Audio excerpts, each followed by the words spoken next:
Oke, Assalamualaikum warahmatullahi wabarakatuh. Perkenalkan, nama saya Rizky Julmiesta Albar, NIM 23115543 dari Universitas Aneka Yogyakarta, Prodi Informatika. Nah, di sini saya akan membuat video untuk eh, membangun sebuah model convolutional neural network atau CNN. Nah, untuk melakukan klasifikasi motif batik Indonesia. Nah, seperti yang kita tahu, Indonesia itu kan memiliki kekayaan motif batik yang luar biasa dan setiap motif memiliki filosofi yang mendalam. Nah, di sini kita menggunakan deep learning. Kita bisa membangun sistem yang mampu mengenali motif-motif secara otomatis. Nah, tujuannya itu berguna untuk edukasi, katalog digital, dan pelestarian budaya.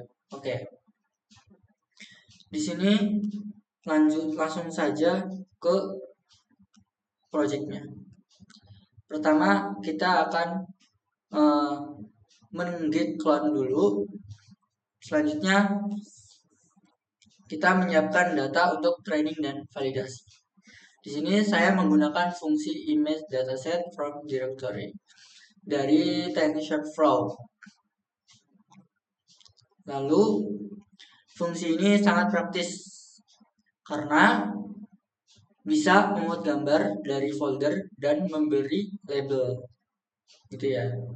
Nah, kemudian saya mengatur gambarnya untuk menjadi 180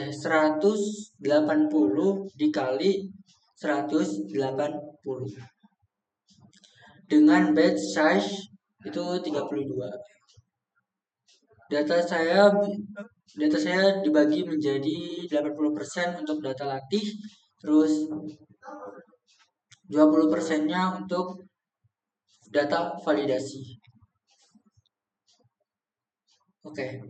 Nah, saat data dimuat itu ditemukan 981 file yang terbagi menjadi dua kelas, yaitu training dan testing. Nah, di sini disebabkan yaitu karena struktur folder dari dataset itu sendiri. Nah, ini adalah poin penting yang akan saya bahas lebih lanjut. Nah, langkah berikutnya adalah augmentasi data. Nah, sesuai ketentuan, karena NIM saya itu digitnya 3 ya, digit terakhirnya itu 3. Maka saya menerapkan augmentasi rotation.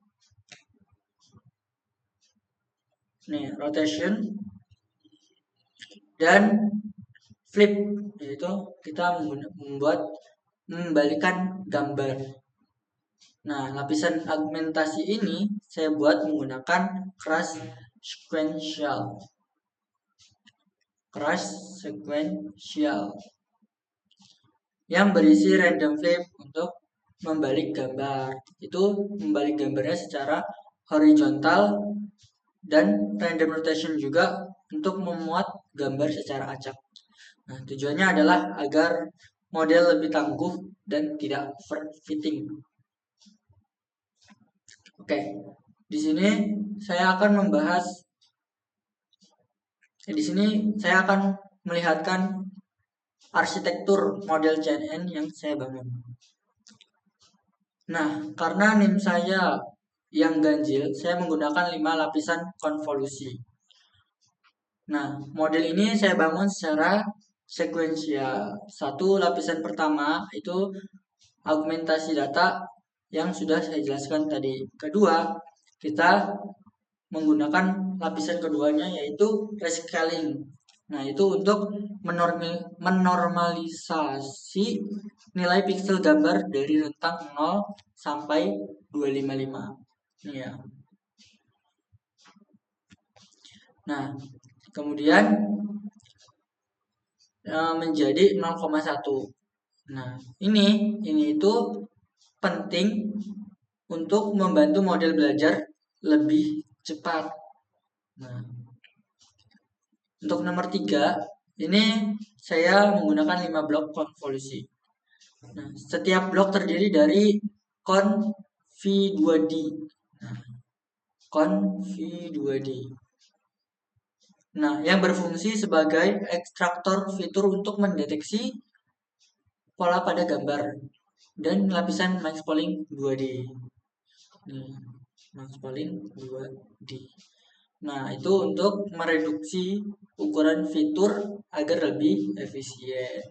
Nah, jumlah filter pada lapisan konvolusi saya tingkatkan secara bertahap mulai dari 32, 64, 128, 256 hingga 512. Nah, agar model dapat mempelajari fitur dari yang sederhana hingga yang kompleks, kemudian kita yang itu kemudian kita melakukan fitur deekstrasi lapisan flatten. Kemudian itu tujuannya untuk mengubah data fitur dari format 2D menjadi 1D. Kemudian nomor 5, lapisan output atau lapisan dense, bisa juga fully connected dengan 512 neutron. Nih. Lalu yang terakhir ini adalah lapisan output. Nah, lapisan ini menggunakan aktivasi softmax dengan 2 neuron sesuai jumlah kelas yang terdeteksi untuk menghasilkan probabilitas prediksi. Model ini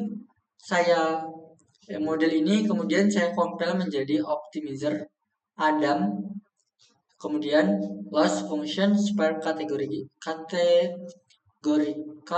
quotient trophy yang cocok untuk klasifikasi multi-kelas.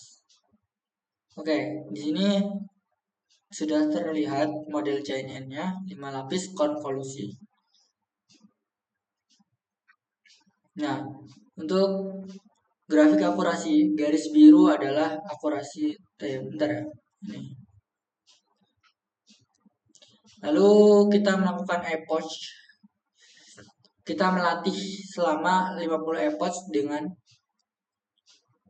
50 epoch. History, model fit, train, dataset. Lalu selanjutnya kita menganalisis hasilnya itu melalui grafik. Jadi grafik akurasi. Nah, garis biru ini adalah akurasi training dan orange ini adalah akurasi validasi. Nah, di sini training akurasi, validasi akurasi. Nah, terlihat akurasi training meningkat hingga 83%. Namun, akurasi validasi cenderung stagnan di angka 78%. Nah, untuk grafik loss training itu polanya serupa terlihat di sini.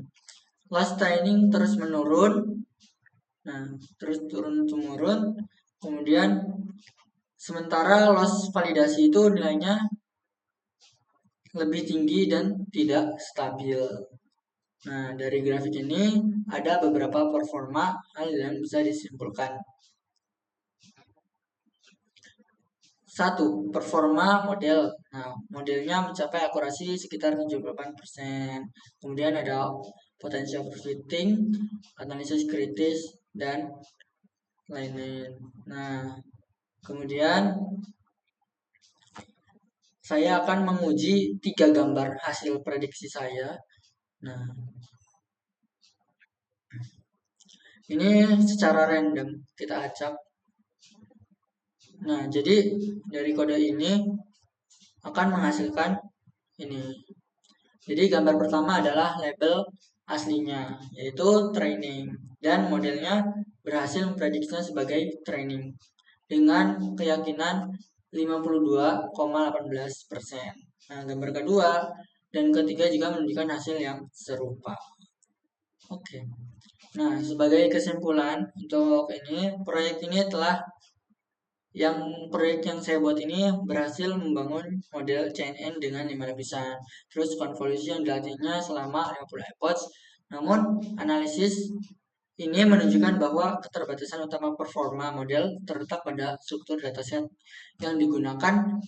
Demikian penjelasan saya untuk proyek ujian akhir semester kecerdasan buatan. Terima kasih. Wassalamualaikum warahmatullahi wabarakatuh. Mohon maaf jika banyak yang salah dan kekurangan.